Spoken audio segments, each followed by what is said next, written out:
सगळीकडे आपण आर्मी बद्दल लिहितोय, नेव्ही, एअरफोर्स, ओके, पण women in the armed forces ह्यांच्याबद्दल जास्त लिहिलं जात नाहीये. Smart, young, dashing, dynamic officers, की ह्या ऑफिसर्स त्यांच्या जे काय 10 इयर्स, 15 इयर्स, 13 इयर्स मध्ये करतात काय.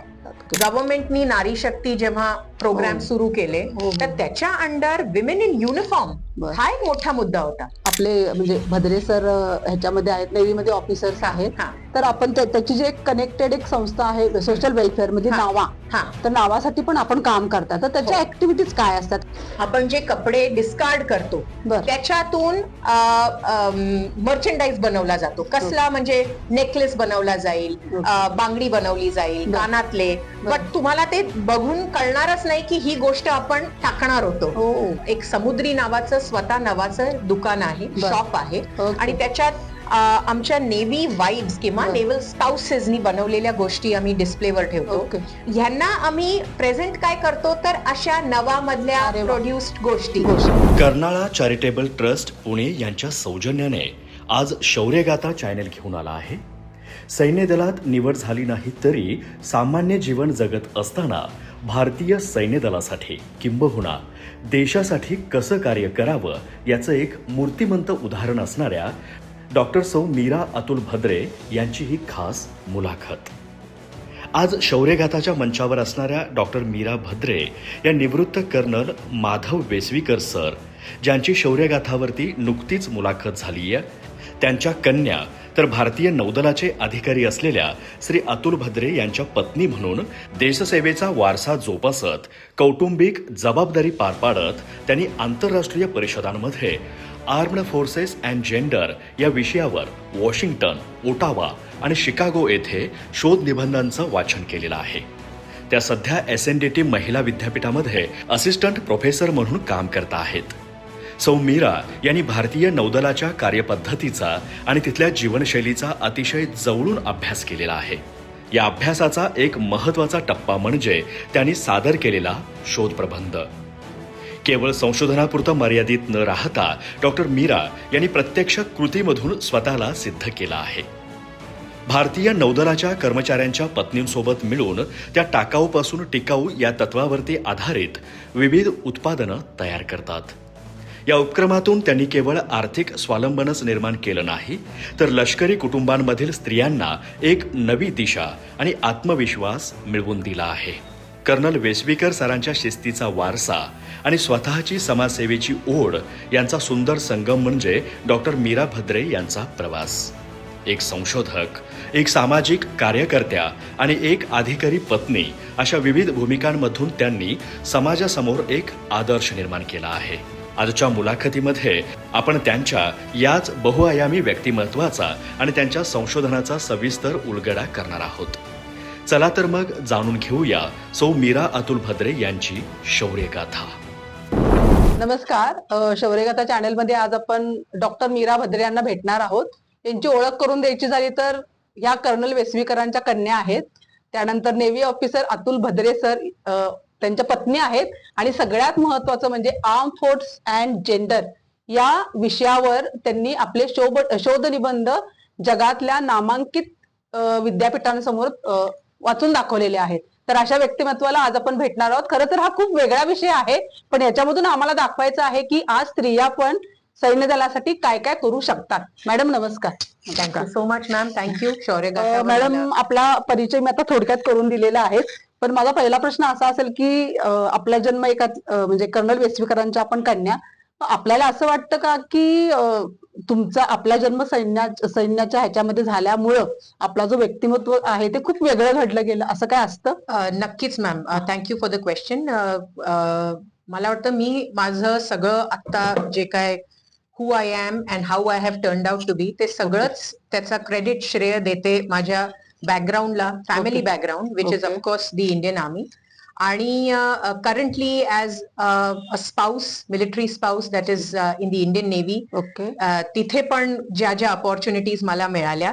चाइल्डहुड मध्ये ऍक्च्युली बघायला गेलं तर इतके नवीन नवीन शहरं बघायला मिळाली. बरोबर. So thanks to that new cities, new culture, कळलं की the most important thing is to make good friends. Okay. कोण कुठल्या कास्टचा असो किंवा बरोबर. कुठल्या स्टेटचा बरोबर. असो, ते बरोबर. काही मॅटर नव्हतं करत. नव्हतं. ओके. आणि खूप secular lifestyle, okay. Full of new learnings. Okay. तर मला तर overall military lifestyle I feel is one of the most balanced lifestyle. Okay. आणि सेल्फ डिसिप्लिन खूप शिकायला मिळालं. बाबांकडून म्हणजे though he could spend very less time, Next time, yes. But whatever time he spend एकदम quality time असायचा. So त्याच्यात जगात काय होतंय ते सांगायचे बाबा, आणि त्यामुळे न्यूजपेपर वाचायची आवड निर्माण झाली. I was a teacher in army school. So I actually खूप स्ट्रिक्ट होती, पण आई दरवेळी सांगायची की फक्त घरी नाही बसायचं, जाऊन खेळायचंय, स्विमिंग करायचंय, अच्छा. बॅडमिंटन खेळायचंय. सो जसं तुम्ही म्हणता, नॉट जस्ट अबाउट अकॅडमिक्स, पण स्पोर्ट्स, फिटनेस, वेलनेस. पण म्हणून मला असं वाटतं की आमच्या समोर ज्या डॉक्टर मीरा भद्रे ज्या बसलेल्या आहेत, तर त्याच्यामध्ये खूप काही कॉन्ट्रीब्युशन आहे ते आपलं जे आपण ज्या वातावरणामध्ये आपलं जे संगोपन झालेलं आहे त्याचं आहे. मॅडम, मला असं विचारायचं की आपण पीएचडी केलेला आहात राज्यशास्त्र याच्यामध्ये, आणि त्यानंतर आपण एसएनडीटी कॉलेजला शिकवत पण आहात. पण आपण राज्यशास्त्राची पदवी घेतल्यानंतर आपल्याला असं का वाटलं की आपण आर्म फोर्स आणि जेंडर हा विषय निवडावा? कारण भरपूर सारे विषय आपल्या समोर होते, तर का असं वाटलं आपल्याला?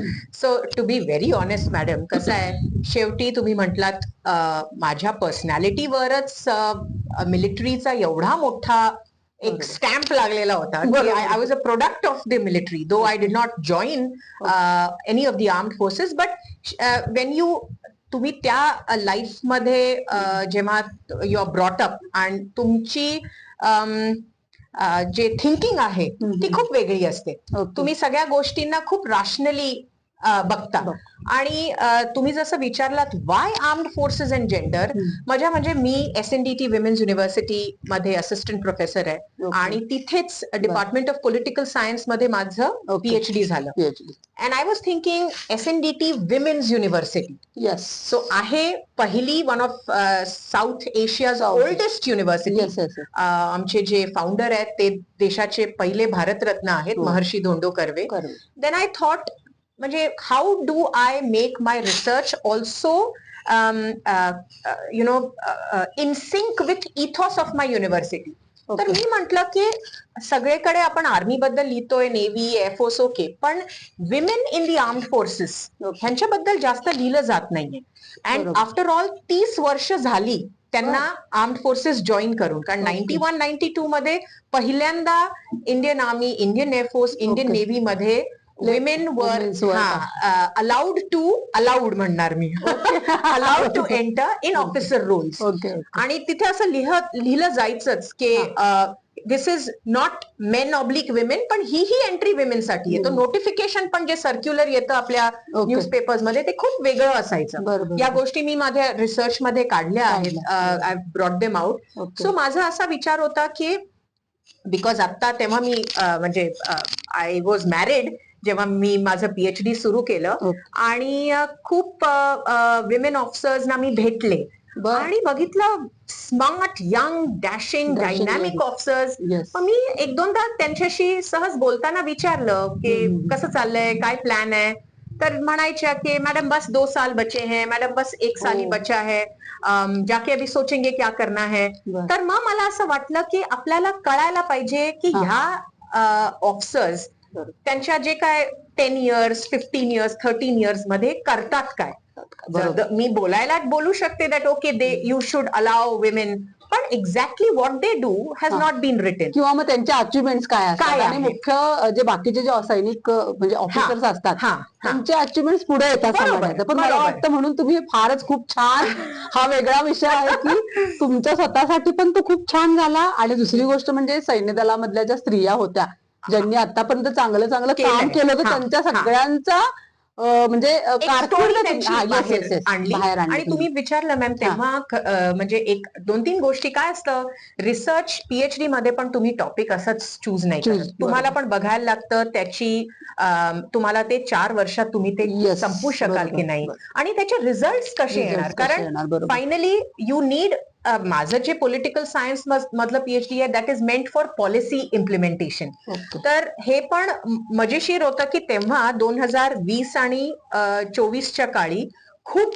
बदल बघितला. ओके. गव्हर्नमेंटनी नारी शक्ती जेव्हा प्रोग्राम हो. सुरू केले हो. तर त्याच्या अंडर विमेन इन युनिफॉर्म बर. हा एक मोठा मुद्दा होता. बर. आणि मी माझा पीएचडी 2019 एंडला सुरू केलं ओके. आणि मजा म्हणजे 2021ला नवीन नवीन पॉलिसीज यायला लागल्या. हो. पहिली म्हणजे आसाम रायफल्सनी एक 100 वा. स्ट्रेंथची हा. ऑल विमेन बटालियन सुरू केली. वा.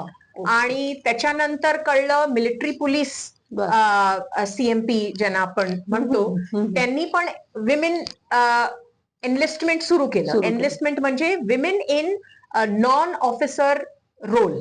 So personnel below officer rank PBOR हा शब्द ओके. वापरला जातो ऑफिशियली. बर. So women were inducted in okay. Military police हो. As PBOR. बर. आणि त्याच्यानंतर ऑफकोर्स आपल्याला माहितीच आहे अग्निपथ स्कीम आल्यावर बरोबर. अग्निवीर जवान एंट्री होती, सेलर्स यायला लागले Sailors. नेव्ही मध्ये. बर. आणि त्याच्याबरोबर विमेन सेलर्स हा एक बर. नवीन म्हणजे त्यांना आम्ही आता तरी हम्म. विमेन अग्निवीर्स म्हणतो. बरोबर. पण पण मला वाटतं खूपच नवीन आहे म्हणजे सर्वसामान्य लोकांना माहित पण नाहीये नाही. की मुलींची ही तुकडी आता बाहेर येत आहे किंवा बाहेर. हा. मॅडम आता आपला जो हा पीएचडीचा विषय तुम्ही खूप छान निवडला आहे की arm force and gender. Gender. तर मला वाटतं की आपण वॉशिंग्टन, हा. त्यानंतर ओटावा हा. आणि कॅनडा नाही हा, सॉरी शिकागो. शिकागो तर या 3 कंट्रीज मध्ये आपण हा शोध निबंध हो. त्यांच्या समोर आपण सादर Right, केलेला आहे. right. तर तिथेच येणारे जे जागतिक स्तरावरील सगळे विचारवंत असतील, बरोबर, स्कॉलर्स असतील, बरोबर, तर त्यांच्या प्रतिक्रिया काय होत्या म्हणजे आपल्या शोध निबंधाबद्दलच्या काय अं, होत्या प्रतिक्रिया? ऍक्च्युली खरंच सांगू तर मॅडम कसं आहे अकॅडमिक्स साठी किंवा आम्ही जेव्हा स्कॉलर्स असतो पीएचडी करत असतो किंवा झाल्यावर पण हम्म. असे अपॉर्च्युनिटीज खूप जणांना मिळतात. बरं. कॉन्फरन्सेस खूप ठिकाणी ठीक असतात. असतात. बरं. पण एक म्हणजे मी असं म्हणणार की जी राईट कॉन्फरन्स असते ती असते जिथे तुम्हाला माहितीये तुमच्यासारखेच scholars Scholars. Across the globe बरोबर. येणार आहेत. येणार आहेत. बरं. तर हे जे तुम्ही आता वॉशिंग्टन डीसी बद्दल म्हटलं तर एक ऍक्च्युली ऑर्गनायझेशन आहे armed forces and society okay. आणि त्यांचंच एक बायनियल कॉन्फरन्स असते Okay. 2 वर्षातून एकदा येणारी. बरं. ती वॉशिंग्टन डीसी मध्ये 2023 मध्ये ऑर्गनाईज होणार होती आणि मी बरोबर. माझा पेपर पाठवलेला बर. आणि तेव्हा माझं पीएचडी कम्प्लीट झालं नव्हतं, जस्ट ऑन द वर्ज होतं. ओके. आणि त्यांनी चूज केलं की अच्छा बरं. तुम्ही हा पेपर पाठवलाय या. ओके. या. अशा वेळी फंडिंगचा एक इश्यू असतो हो. खरंच सांगू तर, बरोबर. कारण बाहेर जाणं आपल्यासाठी is not very Not- easy. yes. But they वर इम्प्रेस्ड विथ द पेपर. आणि मुख्य म्हणजे आता तुम्ही विचारलं काय प्रतिसाद किंवा काय हो. Reaction. Everybody wants to know what's happening in India. खरंच बरोबर. बरोबर. So I felt that okay हा. आणि मी त्यांना स्पष्ट लिहिलं बरं. की हे बघा I am an independent scholar. Okay. You know you have to fund me. Okay. Only then I can come and tell you my story. Yes, आणि yes, ती हायब्रिड मोड मध्ये नव्हती ती ओके. कॉन्फरन्स. ओके. ओके. मग त्यांनी म्हटलं ठीक आहे. अँड दे वर व्हेरी थँकफुली माझा विजा होता तेव्हा. बर. आणि तिथे गेल्यावर मॅडम तुम्हाला सांगते त्या हा. कॉन्फरन्समध्ये so it's of course in Washington DC. NATO मिलिटरीजचे जे वॉर कॉलेजेस असतात Okay, म्हणजे आता बरं. भारतात पण आपल्याकडे मऊ मध्ये आहेत, आपल्याकडे बरोबर. गोवामध्ये गोवामध्ये आहे. बरोबर. सो अशा ठिकाणी ऑफिसर्सना अकॅडमिकली गोष्टी ट्रेन केलं Train जातं केलं आणि जातं. Okay. डॉक्ट्रिन्स बद्दल बरं. सांगितलं जातं. बरं. आणि तिथं ते पण नवीन नवीन पेपर्स लिहितात. आय बरं. Talking about serving officers. Okay. असंच तिथे ह्या नेटो मिलिटरीजचे जे वॉर कॉलेजेस आहेत बर. जिथे हे नेटो मेंबर्सचे कंट्रीज Countries, मिलिटरीजचे ऑफिसर्स शिकतात बर. त्यांचे फॅकल्टी मेंबर्स आलेले. ओके. So बर. माझ्यासाठी हे खूप असा मोठा एक नेटवर्किंग प्लॅटफॉर्म Networking झालेला platform झाला. की त्यांच्याकडून खूप शिकायला पण मिळेल. ओके. आणि सगळ्यांना आणि बघायला गेलं तर देर वर इंडियन ओरिजिन स्कॉलर्स खूप होते, पण भारतातून आले मी एकटीच होते तेव्हा. अरे वा. हा. सो मला खूप खूप छान वाटलं. पण एक बघितलं मी इंडियन ओरिजिनची लोक भरपूर भरपूर. सो त्या फील्ड मध्ये आहेत. आहेत. आणि बरोबर. यु नो मला आठवतं की नॉर्वे मधल्या एक मॅडम आलेल्या त्या तर मराठीच होत्या. बरं. बट ओव्हरऑल जे मी तिथे बघितलं ते बरं. असं की they want to know what are women doing in the Indian India. Armed forces. अरे वा. आणि तुम्हाला बरं. एक खूप छान मी किस्सा सांगते. मी सांगा. एक प्रेझेंटेशन वर हा. 2 फोटोज ठेवलेले. बर. एक फोटो होता 19 अर्ली 40s मधला Okay. एक पिक्चर जो वर्ल्ड वॉर II बर च्या पहिल्या ऑल विमेन सॉल्टी म्हणजे एअरक्राफ्ट चालवणं, म्हणजे ती त्याची जी आपण we ride a yes, car car. Sorry drive a car, but बर. सॉल्टीज आपण बर. एअरक्राफ्टच्या मुवमेंटला म्हणतो. बर तर ती जी सॉल्टी होती बर ऑल विमेन, बर. आणि मी म्हणते 1940s च्या ओ, सुरुवातची बर, बर. World war II. आणि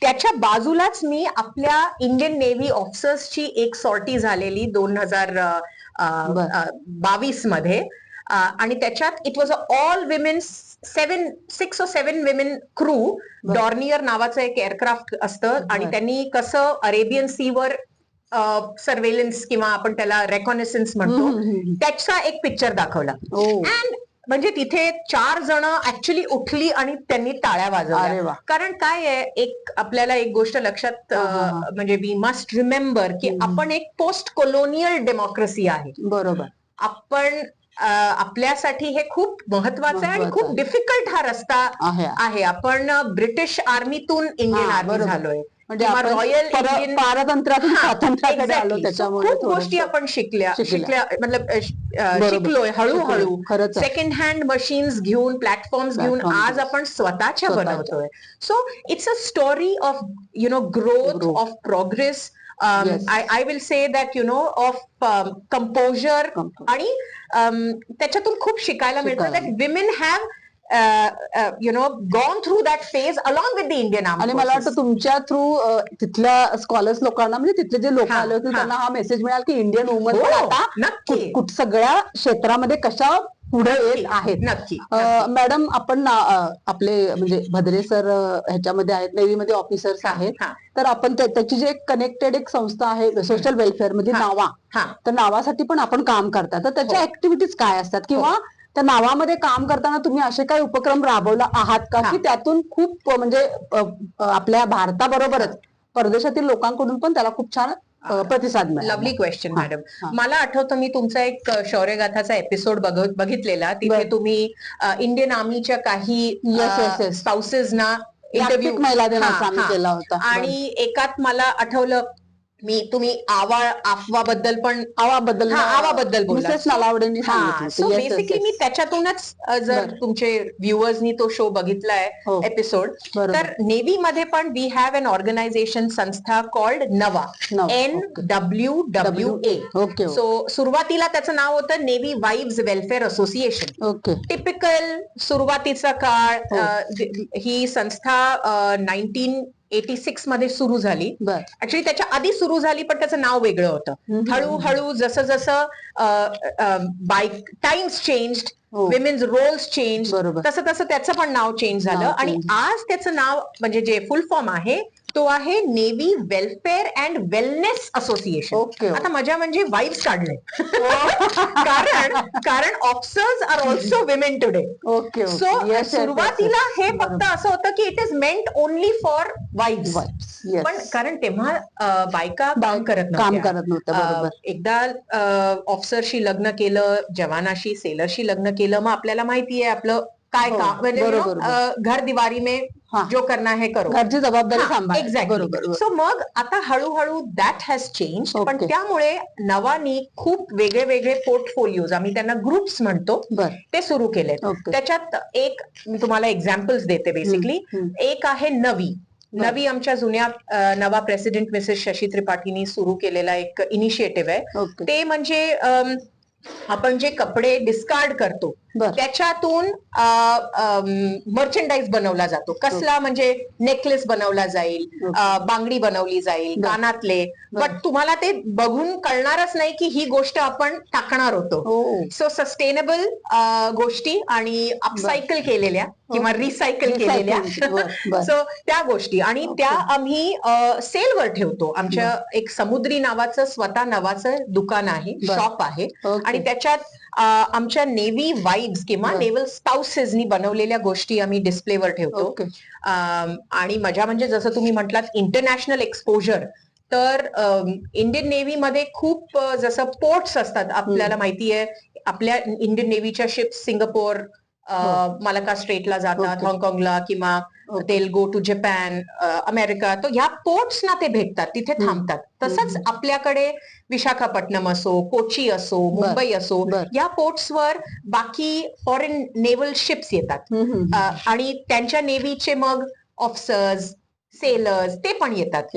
सो कधी कधी मोठा काय कार्यक्रम असला, जसं आता इंटरनॅशनल फ्लीट रिव्ह्यू होता विशाखापट्टणम मध्ये, तर 80 कंट्रीज वर इन्व्हॉल्व, तर त्यांचे Oh. फॉरेन डेलिगेट्स आलेले. बर.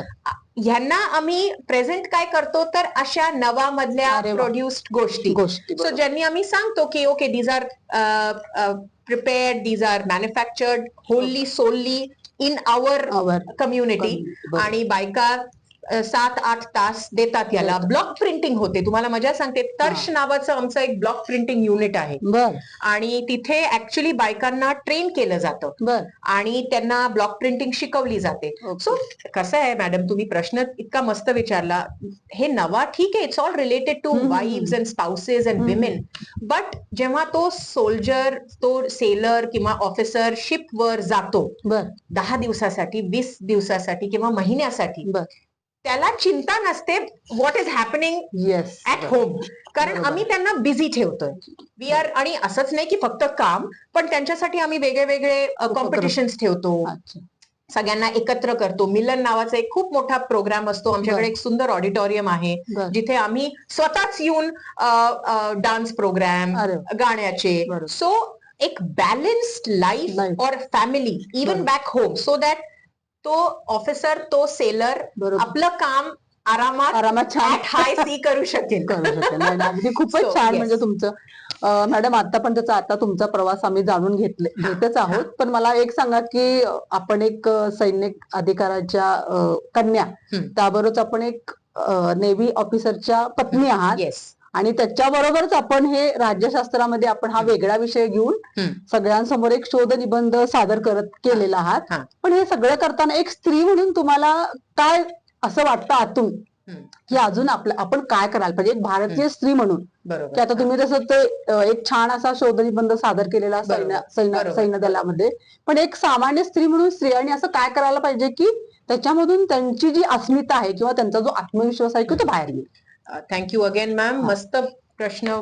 खरंच सांगू तर माझं सगळं शिक्षण वगैरे, माझं बीटेक झालं. सो बीटेक केल्यानंतर हे जे काय तुम्ही माझ्याशी आता विचारते, ते सगळं माझं पोस्ट मॅरेज झालंय. सो मला नक्कीच कधी कधी वाटतं की जर सपोर्ट असला फॅमिलीचा, बरोबर, तर आपण खूप गोष्टी करू शकतो. बट ऍज अ वुमन मला स्वतःला असं वाटतं की माझी जी स्किलसेट्स आहेत किंवा मी ज्याच्यात चांगली आहे, माझं जे टॅलेंट आहे, ते कुठेतरी कसं तरी सोसायटीमध्ये वापरलं जावं. So for example, my passion is teaching. मला खूप आवडतं. म्हणजे आता आय नो ऑनलाईन टीचिंग आलंय आता, पण आता ऑनलाईन टीचिंग पण मला आवडतं. दो आय नो के in classroom teaching is always तो पर्सनल कनेक्ट असतो. So as a woman I feel that जे मिलिटरी लाईफस्टाईल आणि मिलिटरी बॅकग्राऊंडनी मला जे शिकवलंय, that is be true to yourself. बाबांनी पण तो एक फ्रीडम दिला की तुला जे करायचंय ते तू कर. तुला आता इंजिनिअरिंग झालंय, फाईन, म्हणजे you can work, you can do something else. आईनी एक गोष्ट स्पष्ट केली की just because you are educated doesn't mean you don't, you know, you can outsource family responsibilities. म्हणजे घराची पण काळजी घ्यायला पाहिजे. आणि एक नक्कीच मी सांगेन मॅम, खूपदा मिलिटरी बॅकग्राऊंड मध्ये, तुमच्या एपिसोड मध्ये पण तुम्ही बघितलं, आम्हाला माहित नसतं की सुट्टी केव्हा संपेल. आता खरंच सांगू तर माझ्या मिस्टरांनी मागच्या 1 वर्षात सुट्टी घेतलेली नव्हती. सो पण तो हा एक त्याचा सी टाइम होता, ठीक आहे. बट ह्या गोष्टी अशा बाहेर तेवढ्या ऐकायला मिळत नाही. सो मला स्वतःला असं वाटतं की मी खूप रिस्पॉन्सिबल झाले, because I have been brought up त्या एन्व्हायरमेंट मध्ये. आणि मी माझ्या मैत्रिणींना, ऍक्च्युली माझ्या ज्या मैत्रिणी आहेत इंडियन नेव्ही मध्ये, खूप टॅलेंटेड आहेत. तुम्हाला मजा सांगते, because you asked me this question about women empowerment. Yes. खूप जणांनी स्वतःला रिडिस्कवर केलंय. ओके. कारण खूप जणी IT मध्ये होत्या, पण नवऱ्याची बदली इथे झाली तिथे झाली म्हणून कंटिन्यू करू शकल्या नाही. बर. मग आता काय करायचं? मग काही जणांनी सगळं बीटेक सोडलं, सगळं सोडलं, BEd केलं. आणि मग तिथे आमच्याकडे अच्छा. एक नेव्ही चिल्ड्रन स्कूल असते किंवा आम्ही स्कूल बरोबर. असतो किंवा केंद्रीय विद्यालय.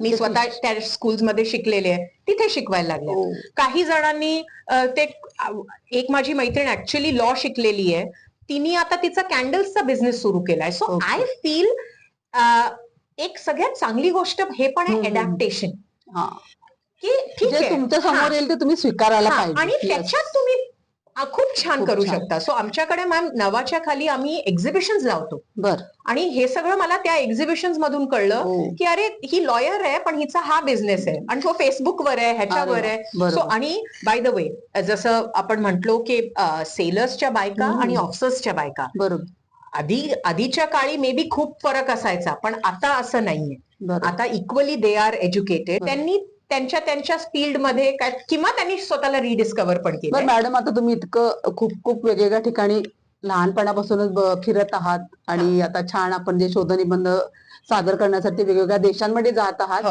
पण तिथलं जे वातावरण जे आहे, तिथलं वातावरण आणि आपलं भारतातलं वातावरण, एक सैन्य दलाच्या अँगल मधून जर बघायचं असेल तर आपण भारतीय सैन्य दलामध्ये स्त्रियांनी अजून पुढे यावं, तिथली कंपॅरिझन जर आपण तुलना केली तर आपल्याला, तुम्हाला असं वाटतं की अजून आपण पुढे जाऊ शकतो? कारण आता भारतीय आर्मी ही जगातल्या वर्ल्ड मधल्या 3ऱ्या क्रमांकाची आहे, पण त्याच्यामध्ये अजून स्त्रियांनी पुढे यावं. हो, बरोबर. तर असं वाटतं तुम्हाला? ऍब्सोल्युटली. खरंच सांगू तर हा एक पॉलिसीचा प्रश्न आहे. कारण मी ज्या मुलींना बघितलंय, मी माझ्या PhD साठी एथनोग्राफिक स्टडी ही केली आहे. त्याचा अर्थ असतो की आपण त्या पार्टिसिपेंट्स बरोबर राहतो. तर मी नेव्हीच्या तर्फे झालेली एक कार रॅली होती, त्याच्यात मी ऍक्च्युली लेटर लिहिलेलं की मला या कार रॅलीमध्ये पार्टिसिपेट करायचं आहे, so that I want to study how women officers perform or how women officers function in the navy. आणि थँकफुली मला ती संधी दिली आणि मी 4 दिवस मी car rally from Mumbai to Diu, माझ्या बरोबर 2 विमेन ऑफिसर्स होत्या आणि आम्ही एका महिंद्राच्या गाडीत फिरलो. आणि हे सगळं म्हणजे थ्रू आउट 4 दिवस मी या दोघींबरोबर होते आणि ऑफिसर्स पण होते, मेल ऑफिसर्स पण होते. आणि मला असं काहीच वाटलं नाही ज्याच्यात मी सांगू शकेन की they are different from each other. आणि तेव्हा म्हणजे, आणि तेच नाही पण तसं पण आम्ही खूप ठिकाणी या विमेन ऑफिसर्सना भेटत असतो. पण yes, western societies are very different. आणि बघायला गेलं तर NATO militaries are mostly western. आता मी जे काय या कॉन्फरन्सेस मध्ये पाहिलं, इथे ते आपल्या नक्कीच विमेन एंट्रीच्या बाबतीत किंवा विमेन इंडक्शनच्या बाबतीत एक आणि शब्द आपण वापरतो, विमेन इंटिग्रेशन. म्हणजे नेव्हीनी पण किंवा फोर्सेसनी पण स्वीकारलं आणि त्या बाईनी पण स्वीकारलं. बरोबर. कारण कधी कधी असतं की खूप इश्यूज असतात, मला हे नाही करायचं आहे किंवा बाळ घरी आहे, बरोबर, या गोष्टी पण होतात आणि त्याच्यासाठी ऑर्गनायझेशनची मदत लागते, डे केअर फॅसिलिटी लागते.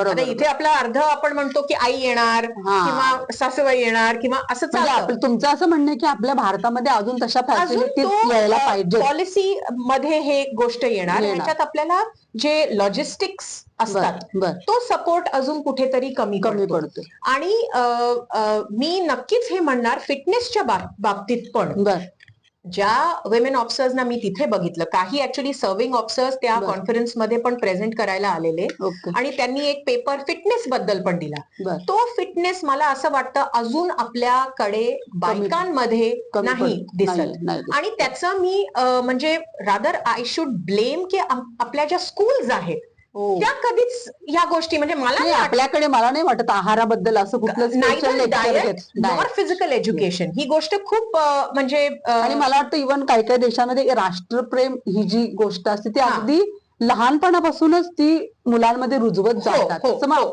आपण कुठेतरी कमी पडतो का हा, असं तुम्हाला? आणि एक खूप इम्पॉर्टंट गोष्ट म्हणजे त्याला आम्ही फ्रॅटर्नायझेशन म्हणतो. हम्म. आता काय असतं, खूपदा सुरुवातीला मॅडम ही गोष्ट थांबवली गेलेली की women should not be allowed in personal below officer rank. हो. आता तुम्हाला मजा सांगते, आर्मी मध्ये तर तुमचे बॅरॅक्स आहेत, बायका जाऊन हो. ऑफिसर्स और लेडीज बरोबर. म्हणजे jawans can go sleep in their own quarters.